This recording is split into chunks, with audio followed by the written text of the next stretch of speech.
All right. Hey, if you're not in a relationship, Valentine's Day can be a little downer for you. Dr. Wes Crenshaw knows all about this because he sees teens, young adults, and people recovering from divorce.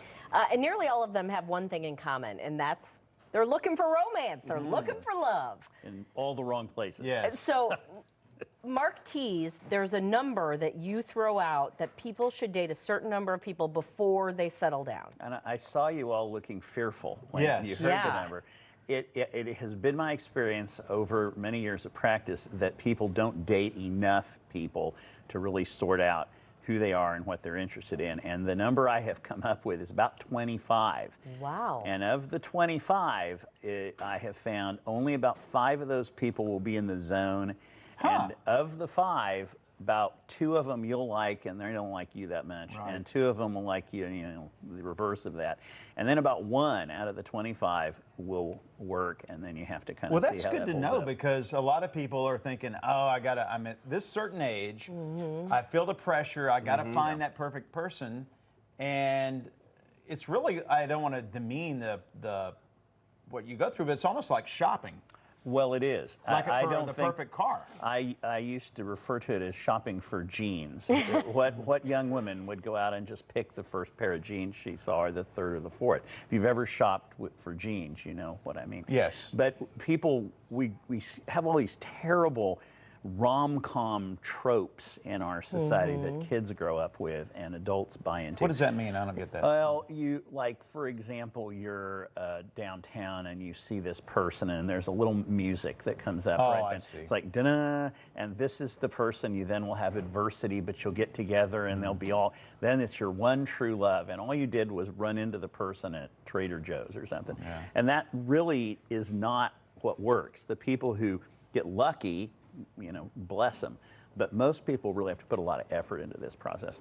So how do we go about putting that effort in? Well, once you get over the sticker shock of the 25 dates, it does seem make a good I don't know that my heart could everybody take that. has that same look that you have. But you really, I think a lot of people are using online dating effectively. But if at least 33% use it at this point. I think it's more than that. But you have to really recognize that the fundamental element of dating is figuring out who you don't belong with. And that intuitively makes sense, but nobody likes it. They want it to be much more beautiful than that. And breaking up is the fundamental tool of getting to the person you belong so hard, with. though. It is. Yeah. Isn't it figuring out who you are, It is. too?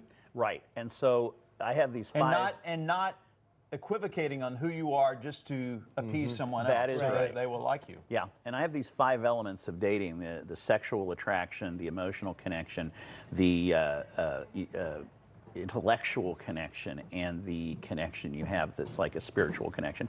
And in that intellectual connection, it's not just that you like the Nelson Atkins and it's art and you like to go to the playoffs together. It's that the relationship has to make sense. And people don't like that one at all because that's where you bring in your values, bring in your head, not your heart, and say, It's a business deal. yeah, and instead of going to somebody and saying, I really like you, I'd like to change you into the person that I want you to be, or you could change me, try to find someone that matches your values as best you Leslie can. and I decided after 30 years of marriage that we're not going to change each other. Right. So get used to it.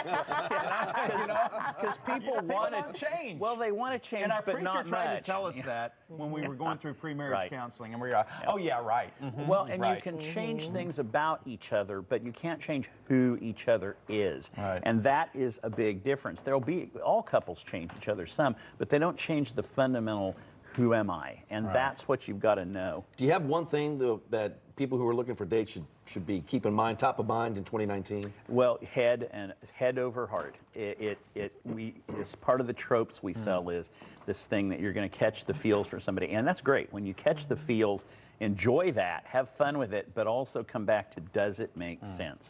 Last question. This is very serious. What do you think of them not making the candy hearts for Valentine's Day? Well, I would make those. Remember one time we made little brains here, and Yes, chocolate brains. You were in on that, weren't you? I would take all the hearts, whether candy or chocolate, and melt them down into little brains and hand those out. I've done it before.